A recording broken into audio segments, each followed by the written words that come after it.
know him from the Smiley Morning Show. Now he's got his own show.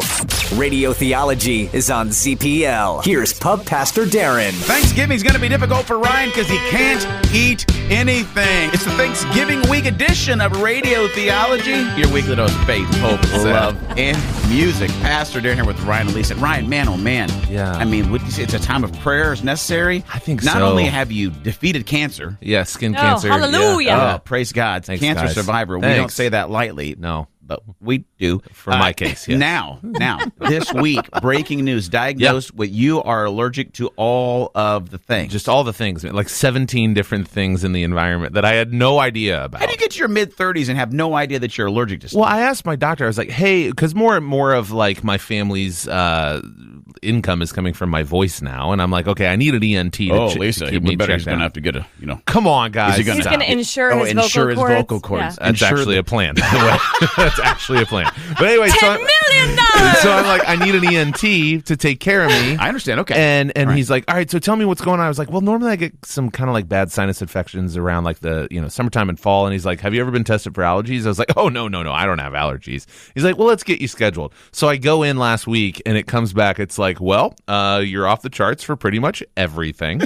The good news is at least you didn't know about it for 38 years of your life. Okay, And, so what's on the no list now? it's like cats and dogs. No. Yes. Okay, so cats or dogs and out. That's tough. That breaks my heart for you. But what about the food side of things? Because Thanksgiving, Yeah. I mean, what about gravy? Mashed potatoes? So we green didn't, beans. We didn't do a food coffee, allergy wine, test. Bourbon. Listen, I mean, I'm taking them. We we did. Lisa and I are getting hungry. Just Literally saying everything you're naming, I can't have now. Come on. So the big thing was like, this is gross, but like dust mites and pollen and dust and all that stuff. But there's some kind of mold that lives in all of us. I don't know what it's called, but when it's out of whack, you can totally get like your body can just go into hyperdrive. So you're saying you're full of mold? You're moldy. You're moldy. I'm moldy, you guys. Ryan's moldy. Radio Theology, your weekly dose of faith, hope, love, and music. Pastor Daron here with Ryan, moldy Ryan and Lisa. So, but give us the sadness because we're about to eat this week. We're stoked about eating. What can't you eat now? For 90 days, I cannot eat any sugar. Oh, my God.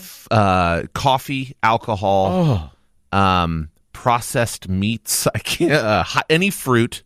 No hot dogs? What are you gonna eat? No condiments. I can't have gravy. Oh, this is. I can't have any coffee, alcohol, soda. I can drink water and unsweetened tea for 90 days. Listen, can you punt this till after Thanksgiving? No, and the funny thing was my ENT was like, oh, man, that's really going to be rough coming up on the holidays. I was like, dude, you're the one prescribing this diet for me. Like, you could just say, hey, get through the holidays, have fun, and then start it in January. Nope.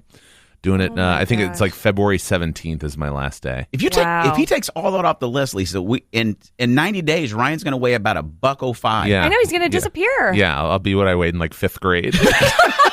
No, but the funny thing was I was like, this is actually forcing my hand to actually make changes in my life that I probably wouldn't make otherwise. So my wife, who's an amazing cook, she's like, oh, this is going to be a fun challenge. Like she immediately was like looking at all the details of like what she can and can't cook. And I'm like, I think I'm going to lose some significant weight and feel a lot better now. See, I like this. Yes. I like this. I think we can learn something from this. Yeah. For one, as Thanksgiving week, I'm grateful that I'm not Ryan. But Amen. That's every year, though. But what I want to say is, I think it's awesome that you guys are saying, not like, oh, poor us, we're the victim here. It's like, listen, this could be an adventure. We can actually move into this. So there's a way to find some like silver lining, like adventure side of it, even in a setback. Well, I'm day 2 into it, and I'm excited. But ask me on day like 47 how I'm doing without my Cherry Coke Zero or coffee in my life. Oh, boy. Or just like a nice bourbon every once in a while. It was like all alcohol's out, gone. Well, it's like, dang it. Going to add Ryan to the top of the prayer list. Yeah, please. I need it. Is there anything more important Thanksgiving than food? Let's be honest. It's a question that's sweeping the nation right now. Or at least just right here on Radio Theology, your weekly dose of faith, hope, love, and music. Thursday, guys, Thanksgiving. Pretty stoked about it. Yeah. Yeah. I don't love turkey, but I love turkey on Thanksgiving. Okay. I love green bean casserole. I love the sweet potato casserole that my wife makes. It's my request every year. Yeah? Lisa, what's top on the list for you? Oh, always the mashed potatoes and gravy. Like mashed potatoes are my love language, so it's pretty easy to make me feel loved and happy. Do you make them like with with the milk and the butter and all that? Yes, my mom still does that, but after I discovered Bob Evans mashed potatoes Oh that you my can gosh. pop into the microwave, Yes. there's literally reason ever, even on Thanksgiving, to make your own mashed potatoes. All right. It really is good. It's so good. Yeah. Kind of the standard. Praise God for Bob Evans mashed potatoes. It's amazing. Lord, thank you for Bob Evans. And their potatoes. Yeah. I don't know if it's a real man, but if he is, thank you for him. Hallelujah, Bob. Well, Ryan, we were just talking about, just before the break there, that you just got diagnosed with like 17 allergies. Yeah. And now you're on this huge stuff you can't eat list. Yeah, it's not necessarily a food allergy. It's like this weird mold thing that's in all of our bodies, and my body's weird. It's got, I don't know what it is. And so you're on a 90-day kind of exploratory journey to figure out what the problem is. Yeah, just around the holidays. Perfect time. That's great timing. Yeah. So we, Lisa and I were talking. Mm-hmm. We feel like I know a doctor has stepped in and said, let's get healthy. Yeah. Let's stop what is going wrong in your body. Right. We, as your friends, think, listen, let's just leave well enough alone. How about we just go ahead and punt till January 1st? Why don't you It sounds like a perfect New Year's resolution. Doesn't Yeah. it, First though? 90 days, Doesn't it? I'm going to kill this diet. It's Yeah. going to be amazing. Yeah. 2020, beat the allergies. What do you say? But see, I've done the whole like New Year's resolution thing. Like it's going to go start on January. And I'm like, why don't I give myself enough of an on-ramp? Like I've got a month and a half right now to get used to this habit so that like come 2020, it's not such a huge adjustment. Radio Theology, your weekly dose of faith, hope, love, and music. Pastor here with Ryan and Lisa. Ryan just get diagnosed with like 17 allergies. Yeah. And you're on a 90-day, a big list of things you can't eat. We're so Correct. stoked about Thursday, about eating all the foods. I'm excited too, but What's it's your going to mom be gonna hard. say when you're like, Mom, I can't eat your favorite thing you made for me since I was 2? I know. I'm wondering if I need to call her and be like, hey, I can't have your green bean casserole or your Yes. sweet potatoes casserole or your gravy. Any of that. Can't have it. Now, Yes. Ryan, one of Ryan's strengths is positivity. So I just want to tip my hat. Yep, you're if doing I it. were wearing one, that right now you have hard. gotten full speed of hard. all the positivity. I am in a weird way excited to see what happens between now and February. I think 17th is when the 90 days are up. And I don't think I'm going to be the person that on February 18th, I'm like, great, let's go to Five Guys. I don't think that's what it's going to be like, but it is going to be a neat journey because I never grew up in like a fasting family. If my parents fasted, I never really knew about it. Our church recently did a fast thing. Darren, you need to explain to the people what fasting is. Fasting is just denying yourself of something. Oftentimes it's food. Yes. You deny yourself of something to spend that time focusing more on God. Right. It's just it's about a self-denial process. Well, and now the doctor has kind of forced my hand to be like, you have to cut certain things out for this regimen that we're going to get you on to work. But you don't have to. I kind of feel like when the doctor's like, you need to, I'm like, okay, that's fine. But if I tried to do it, I'd probably be like, whatever. It'd be a lot more loosey-goosey. But you're saying that you kind of feel like maybe this is God getting your attention, giving you an opportunity to lean a little bit further into discipline, growth. Yes, in a weird way, I'm looking forward to this a lot. I can't wait to check in. The weekly check-in on how Yes. bad Ryan wants coffee and mashed potatoes and gravy. You guys talk more about it, and I have a hunger headache right now because my body's like, we want all that. I think that's a caffeine headache. Yeah, it might be. I can't have coffee either. That's terrible. Yeah, Oh. I know. Listen, this Thursday, if you can eat mashed potatoes and gravy and sweet potato casserole, and green beans, coffee, bourbon, whatever else, Do it. give thanks with a thankful heart. I'll be in the corner with my salad. Thanksgiving's Thursday. That means it's time for some holiday history right here on Radio Theology with our one, our only, our beloved, Dr. Horatio Wigglebottom. Hello, thank you for having me back. Welcome back. Oh, it's good to be here. Are you ready to learn about Thanksgiving? Yes. Of course. Well, in September of 1620, a small ship called the Mayflower left Plymouth, England, carrying 102 religious separatists, seeking a new home where they could freely practice their faith in the new world. You've heard this story Yeah. Oh, yeah. before. Oh, Yes, yeah. well, what you might not have heard is after a treacherous 66 days at sea, they dropped anchor near the tip of Cape Cod, Massachusetts, and obnoxiously started worshiping Tom Brady. Apparently he was there. Yes. Wow. Throughout that first brutal winter, most of the colonists stayed on board the Mayflower, where they suffered from exposure and outbreaks of contagious disease. Sadly, only half of the Mayflower's original passengers survived the winter of 1620. It's beginning to look a lot like scurvy. Oh, no. The following spring, the remaining pilgrims moved ashore, where they met a member of the Pawtuxet tribe named Squanto, who helped the settlers live off the land and forge an alliance with the local Wampanoag tribe, with whom the settlers celebrated the autumn harvest with a 3-day-long feast. Wow, that's a long time to be eating. Yeah. Well, they enjoyed such local culinary delights as venison, pumpkin, mussels, and lobsters. All right. That were prepared using traditional Native American spices and cooking methods. Pumpkin and shellfish. Someone pass the gravy. I think I threw up in my mouth a little bit thinking about that combination. Yeah, that's something else. It wasn't until 1863, in the midst of the Civil War, that President Abraham Lincoln proclaimed a national Thanksgiving holiday to be held each November and encouraged Americans to pray for an end to the strife that deeply inflicted the young nation. Since then, the Thanksgiving celebration has lost much of its original religious significance. Instead, it now centers on sharing a meal with family and friends, watching football, and being shamed by your woke social justice warrior aunt for drinking out of a plastic straw.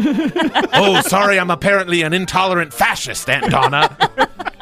Lisa, what's your favorite Thanksgiving food? Stuffing. Ooh, yes. Darren, what about you? Sweet potatoes with marshmallows on top. Ryan, how about you? I'm a green bean casserole guy myself. It's good, yeah. Well, according to the National Turkey Foundation, which is actually a thing, nearly 90% of Americans eat turkey on Thanksgiving. Yeah. 90%. Since 2004, there have been at least 107 house fires from someone trying to deep fry a turkey, most of whom were reported as saying, "Hey, Dale, hold my beer, would you, buddy?" immediately beforehand.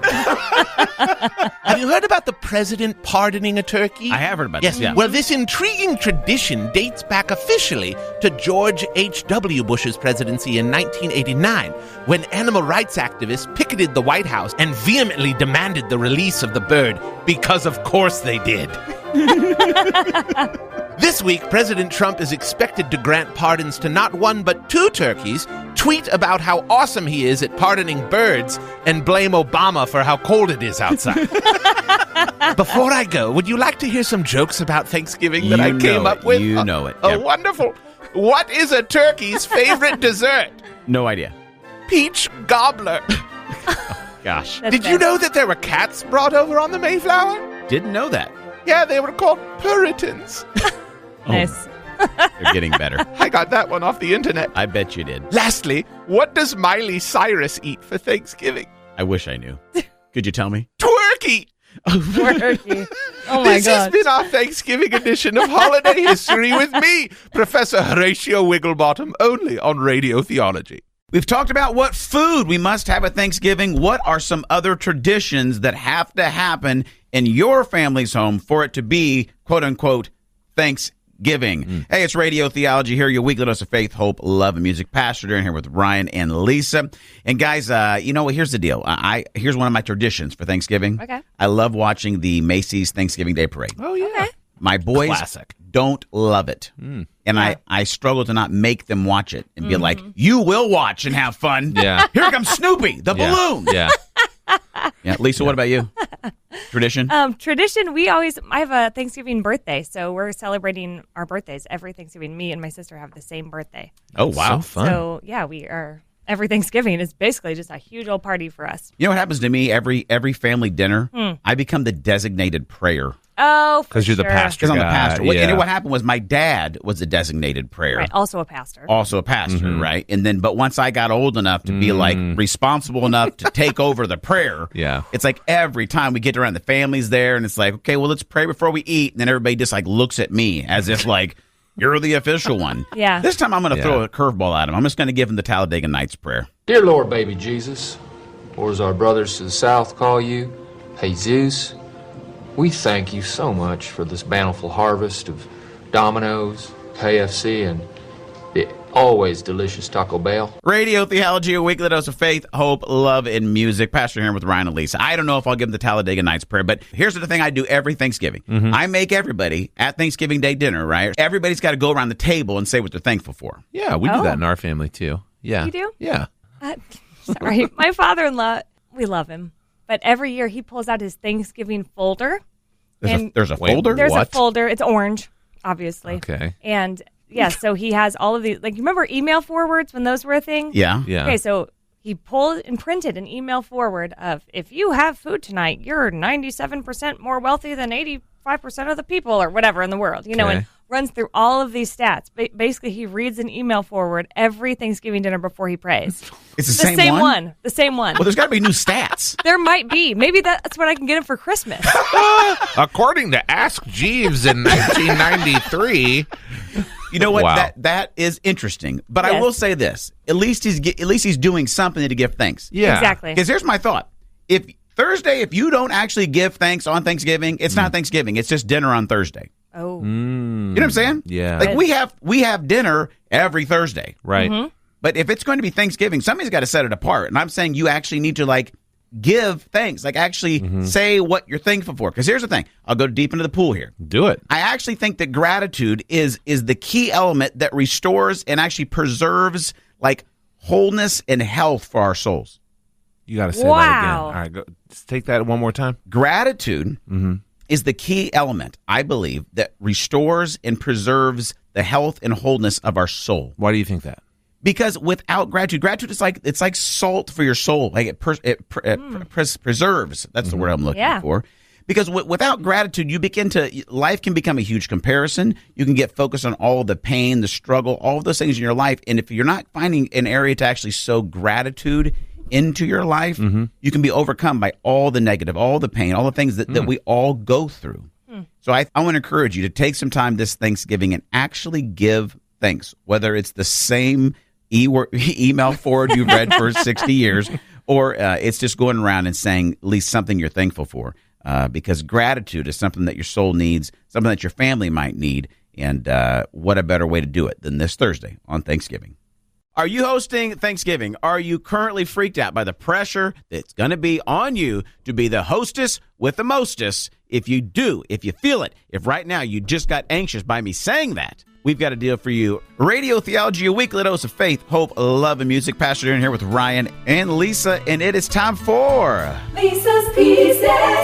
My first Thanksgiving that I ever hosted, I was so nervous. I was basically beside myself, but I had created all of these dishes that I've never made before. Oh, first time out. Yeah, in hopes to impress. And one of these was a turkey that was I chopped all these fresh herbs, and I had to touch the turkey in all these weird, gross ways. What? And Huh? just you stuff it. Oh, you sure. I don't Okay, know. well, Got to that's get just- all of it. I know in there. that's normal, but I've never done it before, and it just feels weird. Wish And- maybe you guys had gone on a date at least first, you know? You got to butter the internal Should have cavity. bought that guy a drink. Anyway, your turkey, yes. Exactly. And so on the directions, it said cook the turkey for an hour. So I put it in the oven, and an hour later, it was still not even close. Yeah. Because upon further investigation, the turkey in the directions called for a 1 pound turkey. Uh-oh. I had an 18-pounder. It was never, ever going to cook. And so Ryan and I sat there with his parents just looking at each other for 4 hours. Let's have a good chat, 'cause gosh. that'll be ready sometime tomorrow. It was so embarrassing. This was your first that's so Thanksgiving? great. Yes. Oh, my gosh. But it's fine because we still laugh about it. And I realized through that in striving for perfection and getting stressed about the details, no one likes a stressed out hostess. No. It makes everybody nervous. And that's not the goal. Perfection, not the goal for you this Thanksgiving. Radio Theology, faith, hope, love, and music every single week. Lisa's talking about how to help you if you have to host this Thanksgiving and you have an 18-pound turkey that you try to cook for an hour. Please elaborate, Lisa. Oh my gosh. So if you're feeling a little stressed, first realize that you can't be both stressed out and crazy and grateful Ooh, at the same time. It just doesn't exist. like oil and water. Exactly. And so if you're all up in your head, which I am all the time, so this is not a judgment to you. It is just me relating the fact that when we're up in our heads and we're feeling stressed and anxious, we're not also able to usher in gratitude for other people. So if you're hosting, or if you're trying to make sure your kids are perfect, or all of your family time is peaceful and wonderful, and there's all of this pressure and expectation, let that all go. Just let it go. I brought this to the moms in the I Am Mother of the Year Facebook group. And Yes. we so many stories of Thanksgiving fails. Okay. And one of them was this mom was hosting Thanksgiving for her first time in a new house. And she realized after stuffing the turkey, first, the turkey did not fit into the oven. Uh-oh. So they didn't eat turkey. But in the prepping process, her daughter, her toddler, was learning some all the names of the body parts. Okay. And she realized that she may have some similarities and thought the turkey might be a girl. Uh-oh. So announced that along with the proper name of her body part to the entire table. And someone almost choked, but everyone else was laughing, and they thought this was the best Thanksgiving ever. They didn't eat turkey. Lots of inappropriate things were said and done. But it doesn't matter. Like, perfection does not usher in gratitude. That will preach. Get that tattooed on you Yeah. and just remind yourself over and over again, if you're hosting this Thanksgiving, Yep. say it again, Lisa. Perfection does not usher in gratitude. Say it again. Wow. For the people in the back. Perfection does not usher in gratitude. I like it. Listen, doesn't have to be perfect. It just has to be you and your best. Lisa, such good stuff. If you want to see some more of those stories and laugh and get the full octane stories from all the other moms, just go to IamMotherOfTheYear.com and check it out. And we'll be right back. It's Radio Theology on 995 ZPL. Blowtorches, freedom cats, and circumcision. What? Whoa. Wait a second. Hold on. The order of that could get real painful. Wow. It's time for Lord Have Mercy right here on Radio Theology, a weekly dose of faith, hope, love, and music. Let's just jump in. Ryan, what do you got? Well, guys, we're going to Des Moines, Iowa. All right. The heartland of America. There's a man by the name of Zaw, Z-A-W. He's from the country of Burma. Okay. Welcome to America, Zaza. Hey, Zaza, welcome to Iowa. Look at all the things to do. Well, Zaza wanted to get a circumcision Okay. from his doctor, but instead, he got a vasectomy. Oh, No! boy. Whoa! Kids, if you're in the car wondering what a vasectomy is, why don't you ask your dad? Oh, my. A jury awarded him $1.4 million. But apparently they said that he was 30% responsible because he filled out all the forms, like he went to 4 consultations. How do you get confused on circumcision and vasectomy? Great question. Same general department, but I get that it's in the same pretty area. I different. know the human body here, Lisa. Guys, there's no word for vasectomy in Burmese. Oh. boy. Now, I've heard about Burmese pythons before, but Whoa! I'm not. No! Lord have mercy! For Lord have mercy! For Zaza and anybody else affected, we just want to say, Lord have mercy! All right, I've got one that's less dicey. So here's the deal. There were some ATM thieves. They unfortunately grabbed the wrong tool. Over in England, a couple of guys said, you know what? Got to get some free cash. We're going to steal all the money out of the ATM. Yeah. I mean, what would you think, Ryan? A good tool for that would be probably a crowbar, or maybe, I don't know, like a Sawzall. sledgehammer. a hacksaw, something like that. How about... Sawzall. Look, I think I've heard that once in a Home Depot commercial. That was an impressive tool reference, Lisa. Thank you. And yes, a sawzall would have been a great idea. I These thought guys you were are talking cited... about Zaza, the guy who got the botched No, vasectomy. just leave that guy's anatomy alone. I've got a story. These guys choose blowtorch. No. Yeah, it worked. They got that ATM open in the process, lit all the money on fire. Oh my gosh. Joke's on you, idiot. They That's left hilarious. empty-handed and with a lot of burn-up money. Oh, no. For them, as they spent some time in jail and think about how stupid man. they are, we just want to say a heartfelt, Lord have mercy. Bring us home, Lisa. Guys, we're going to the great state of Texas where a cat named Quilty is in solitary confinement. Oh, nice. Confinement. Purgatory, if you will. Purgatory. What did he do? He let all the cats, every night he lets the cats out of their cages. And every night he knows how to open all of their cages, and then they have the time of their lives That's all around the amazing. shelter. So he's basically like a freedom cat. Yes, he's a freedom cat. You know what? We should write a jingle about that, Lisa. Okay. Let's do a little bit of... I'm going to channel my inner Phoebe Buffet Here here. we go. 1, 2, 3, 4. Freedom cat, freedom cat, what will they do with you? All right. Freedom cat, it's not your fault. Nice. Really nice. Sounds good, guys. Thank you. Oh, my guitar Thank was you. conveniently right there. Wow, that's Wow, I really love how well that done, works. guys. Standing. Listen, for Zawzaw, for all the burn-up money, Oh, man. and for that amazing freedom cat, Yep. we offer a tender, a charge, Heartfelt. Very tender. Oh, no. Let's just say it. Lord have mercy. Kids ask the darndest things. Can I get an amen? Amen. So true here on Radio Theology, a weekly dose of faith, hope, love, and music. Pastor Daron here with Ryan and Lisa. Guys, we all have kids. I got 3 of them. You guys have 2 of them apiece. Yep. Mine are a little older, 15, 13, 9. Lisa, you're at 4 and 2. Ryan, you are also at 4 and 2, correct? We're both at 5 and 2. 5 and 2. Yeah. 5 and 2. Yeah. So some of the questions you guys are getting a little different than the ones I'm getting. Yes. But there are those moments, whether your kids are teenagers or toddlers, where your kid asks you a question, whether it's about relationships, maybe about relations, or even about God. And it's like, I was totally unprepared. Just go to bed. Yes, for what you just asked. So we put this out there on social media this week on radiotheology.com and tons of input. We may have this segment go for a couple weeks or a couple months now. Yeah. Great questions from you. Can't guarantee we're going to give you a good answer. We're going to at least try to give you an answer. Lisa, what are our questions today for the first ever Kids Ask the Darndest Things? One of my favorite ones comes from Mom Hannah. Her daughter is 7 years old, and her name is Ariana. And she said, well, Mom, when we get new bodies, will we still have to poop?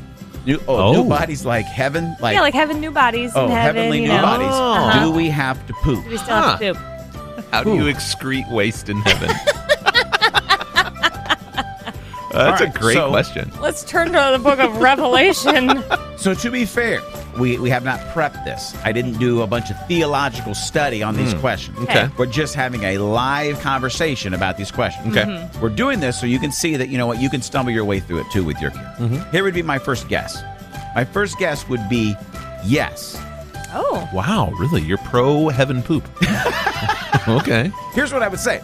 Jesus, our example would be when Jesus came back from the dead. Okay. He comes in and he has dinner with the disciples. Yeah. Okay. They don't believe it's him. They think it's a ghost. But he's not. He's like, listen, put your hands in the scars, touch my body. Yeah. And he eats some fish. There's an actual scene where a moment where he makes them breakfast on the beach and has breakfast with them. I do not like. If he's consuming food, there's a need to eat. We know that when we go to heaven, there is one of the first things is the banquet, the banquet table of God. Yeah. Okay. Where we will have food, we will eat. Love that. Adam and Eve in the garden ate regular food like we eat it. And their body had to process out all the good and bad. Okay. I'm saying this is a natural part of the body. Therefore, it would be a natural part of the glorified body. Okay. I'm saying we poop in heaven. I'm going to, can we just take it a step further and just say, if we poop in heaven, at least it's not going to stink. I like that. Right? I like that. I hope. Although this does beg the question, if we have to take a deuce in heaven, that means there's going to need to be indoor plumbing. People are going to have to, their job would there be Someone's a sanitation got to take care of department? that. Right. Yeah. Huh. This has opened up Pandora's toilet Oh, boy. bowl. Well, let's move on. We've got one more question. All right. Okay. Hit us quick. Okay. Will you still be my mom in heaven? Little 10-year-old asked his mom, Michelle. That's adorable. That's adorable. Wow. A quick answer, I would say yes. We're told that there's no giving or taking of marriage. Okay. So you're not going to get married in heaven. All right. But I do believe there's not going to be a change of relationship structure. So yes, I would say still your mom in heaven. Love it. Awesome. I'm still thinking about the poop question. I know. It's so deep. I've taken some heavenly poops before. I'm sorry, guys. This is getting out of hand. We're going to leave it with that. Stick with us. Radio Theology, your weekly dose of faith, hope, love, and music. Welcome back to Radio Theology, your weekly dose of faith, hope, love, and music. Pastor in here with Ryan and Lisa. This would be a beautiful time to go over to whatever social media you fancy. Instagram, maybe it's Facebook. Check out the Radio Theology. Just search for it. We're the only one out there. We'd love to be a part of your day, every day. And guys, here's the deal. This week, Thanksgiving week, I'm very stoked about it. Yeah. Can't wait. Headed to North Carolina to be with friends and family. Yeah. My wife's from North Carolina, Charlotte area. Got Carolina on your mind? I do, matter of fact, Ryan. Yes. Here's the thing, though. It's going to be great. I love it. And we've had a very good year. No, sad things happen in our family. Wow. But what I know is lucky you. Yeah.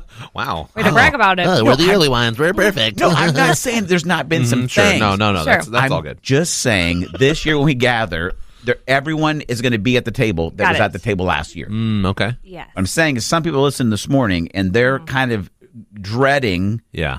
Thursday because it's going to be the first Thanksgiving that maybe grandma or grandpa aren't there, or maybe some things went through a tough time with a marriage, and this will be their first. Like, there could be just some things where someone's missing from the table this Thursday. Maybe like a deployment. Could be. Yeah, around your military family. Yeah. That's a big deal. So here at Radio Theology, we want to bring faith, hope, and love to your life every week. And so we want to bring a little more hope because we have had those times. And I mean, Ryan, there was a time when just last year, right, was the first time that your papa was gone. Yeah, my mom's dad, my papa, who was, my beloved grandfather, he passed away in June. And so Thanksgiving was the first big holiday as a family without him.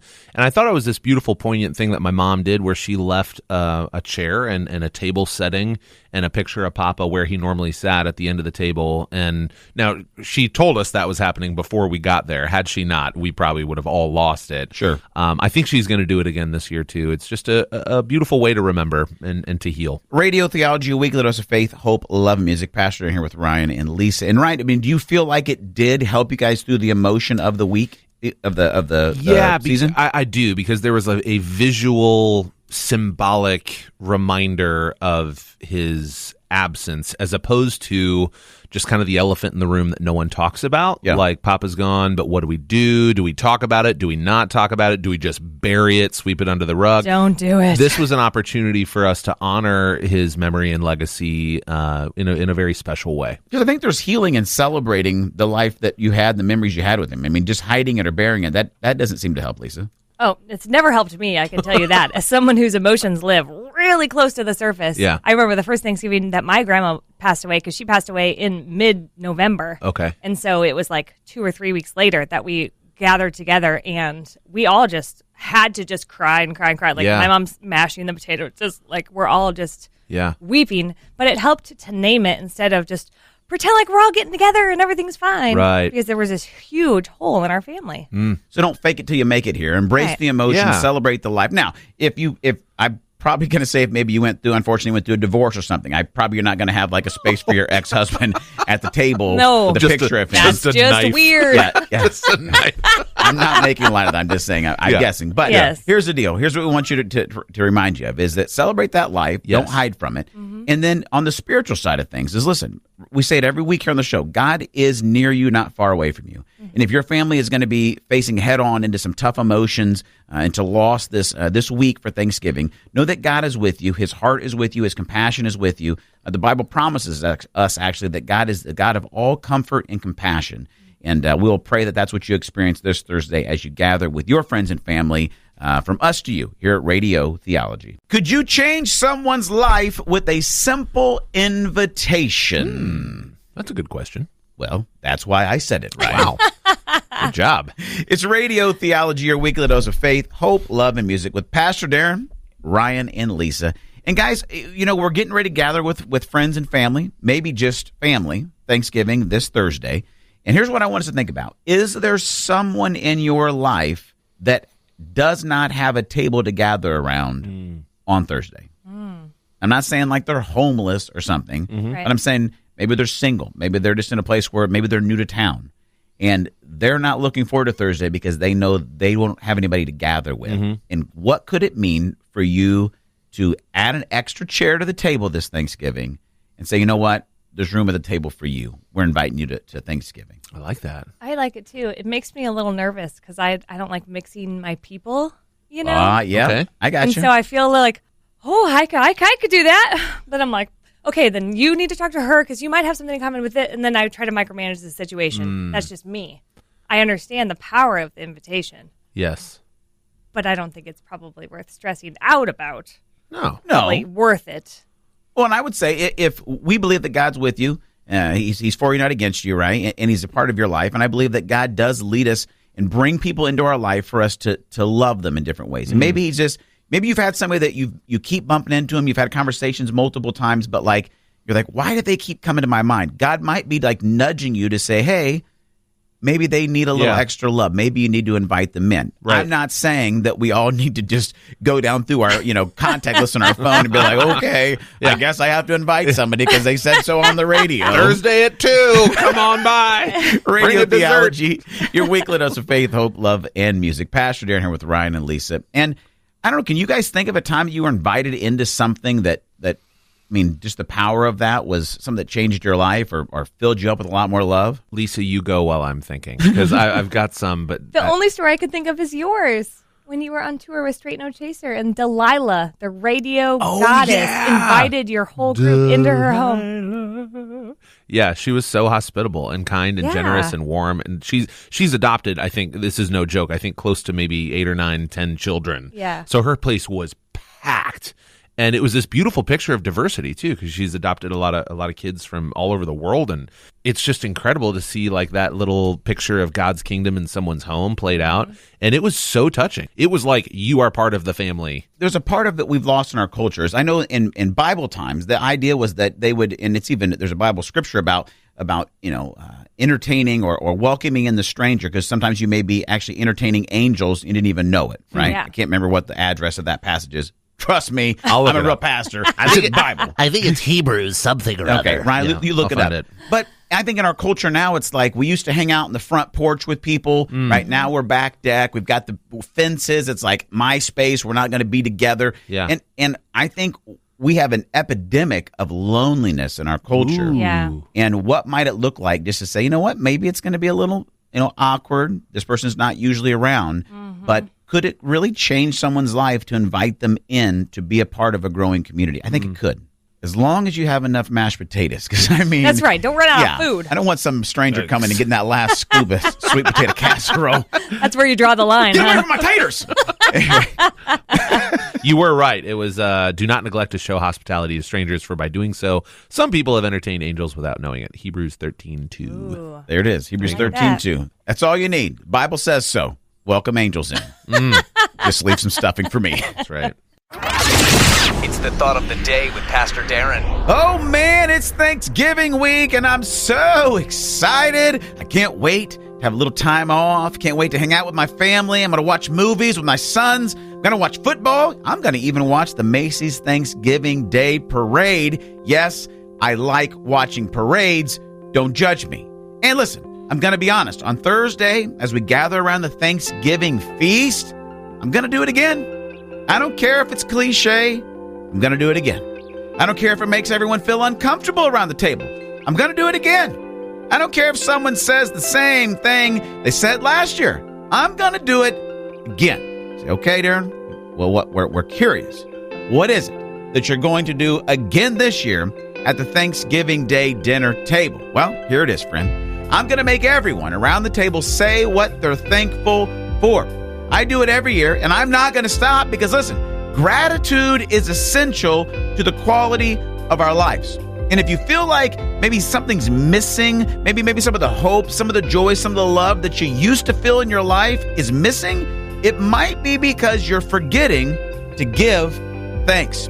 You see, giving thanks, actually practicing the attitude of gratitude, is so important to the quality of your life. In fact, I believe that gratitude actually preserves and restores the health and the wholeness of your soul. Now, on top of that deep thought, here's an actual simpler one. If we don't give thanks at the Thanksgiving Day dinner table, guess what? It's not Thanksgiving.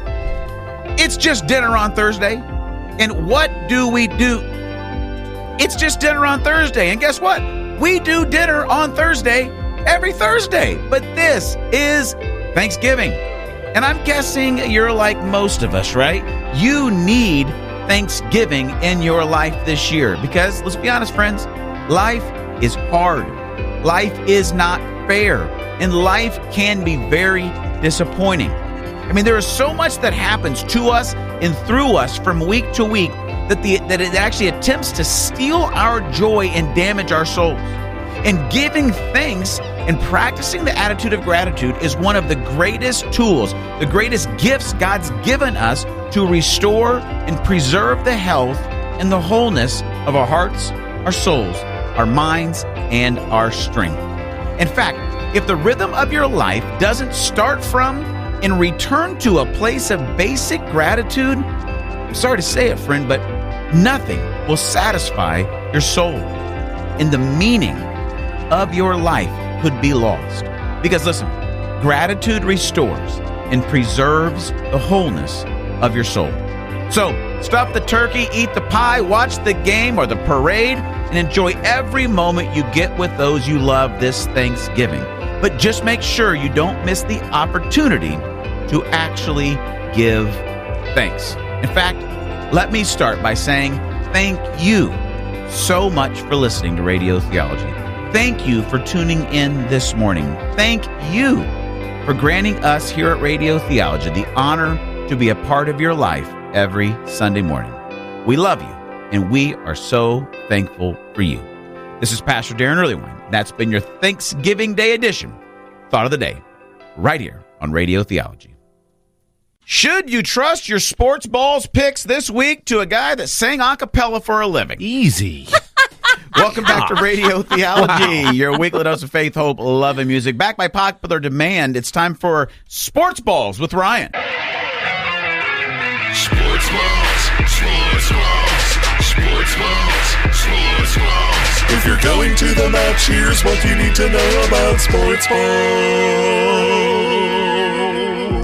Now, Ryan, we got a lot of great sports happening this week. Yes. We're going to skip today's games, though. Okay. We're going to go right to Thanksgiving. Oh, great. Thanksgiving Day, we've got 3 NFL matchups. Big football day is what they tell me. People love to get together with friends and family, eat the food, watch the football. Yeah. Is there a little bit of pants unbuttoning too? Oh, Just yeah. as you're reclining. Listen, Lisa, whatever you're doing with your pants is your family's business. It's a sweatpants holiday. There you go. There you go. There we go. A flex fit may be important. That's right. But a lot of people love the football, Ryan. You're not necessarily a sports guy. That's why this segment is called Sports Balls with Ryan. I literally could not care less about sports. All right. So we're entrusting the picks to you. Because some people bet on sports. Some people get real fired up about this kind of thing. I know they do for no reason. All right. So here we go. Whoa. Ryan, Whoa. Yep. first game of the day, 12:30 in Detroit, Michigan. Oh, wow. The Chicago Bears. The Bears. Going to play the Detroit Lions. Yeah. Ooh. Who's coming out on top, Ryan? Well, I think in the wild, a bear would probably eat a lion handily. So I'm going to go with the Bears. Ooh. Even though they're playing at Detroit, and you got the fierce hometown crowd. Yeah. I think I'm going to go with the Bears. Yeah, that's the thing. Actually, the Lions have lost more Thanksgiving Day games than they've won. Have they now? Mm-hmm. Thank you, Google. Thank you for the trivia there, Lisa. You're welcome. I love Are you that. a girl that loves the sports balls? I know all things about sports balls. Nice. The next game, 4 o'clock on Thursday afternoon. This would probably be, for a lot of people that eat more of a Thanksgiving lunch, Yeah. this is a full, probably unbutton the pants game. Okay. This is when you're thinking about possibly heating up that leftover plate. Yeah. After a quick nap. Ooh, Maybe a halftime nap. Because I tell you what, when that THC from the turkey easy. hits you- Nope. Huh? Nope. What? Tryptophan. Tryptophan. Not the THC. What kind of turkey are you eating? Are you eating your turkey or smoking it? This or? is glazed with a CBD oil that we did. Good grief. I apologize, I misspoke. Wow. Anyways, Radio Theology, weekly dose of faith, hope, love, and music. And I don't know, listen, We eat turkeys. I'm barely a pastor. Gosh. Wow. Wow. But right, go ahead. there's no THC in a turkey. It's No. tryptophan. Anyway, we're Yeah. picking sports games for Thanksgiving Day. Yep. Ryan, Yep. Bills at Cowboys at 4:30 on Thanksgiving Day. Ooh. Buffalo Bills. Dallas Cowboys, known as America's team. Yeah. Well, I remember the Dallas Cowboys were a really strong pick in Madden 93 on Nice. Super Nintendo. This is true. So I'm going to go with the Cowboys. Got it. Emmett Smith, Not playing. Julius Irving, Michael Irvin. That's what I was. Julius. Wow. Dr. J played for the 76ers in basketball, right? He might be at the game. Sports balls. Sports balls. Sports balls. Wrapping the day up on Thanksgiving, 8:20 p.m. We've got the games. New Orleans Saints Ah, yes. at the Atlanta Falcons. Wow, a Southeast rivalry, maybe. Mercedes-Benz Stadium. Okay, a Oh. Saint versus a Falcon in real life. I'm going to go with the Saints. Does Drew Brees still play on the He Saints? still does. Okay. Purdue grad. I Or won't they're hold up. that. I won't hold that against him. Oh, I thought that might immediately make you choose the Falcons as an IU grad. I kind of like Drew Brees as a person, though, despite his going to Purdue. He's a strong man of God. I'm going to pull for the New Orleans Saints. Saints over Falcons. You heard There it you go. here first. Yep. Listen, we try to help you get a little closer to God, right. mix a little more faith, hope, love in your life, and all football season. We're here to help you with your big picks. Yeah, just feed into your gambling addiction. Well, we didn't say you had to bet on the game. Enjoy a great Thanksgiving with all the football. And once again, thanks, Ryan, for bringing your great sports balls picks today. It's literally the least I could do.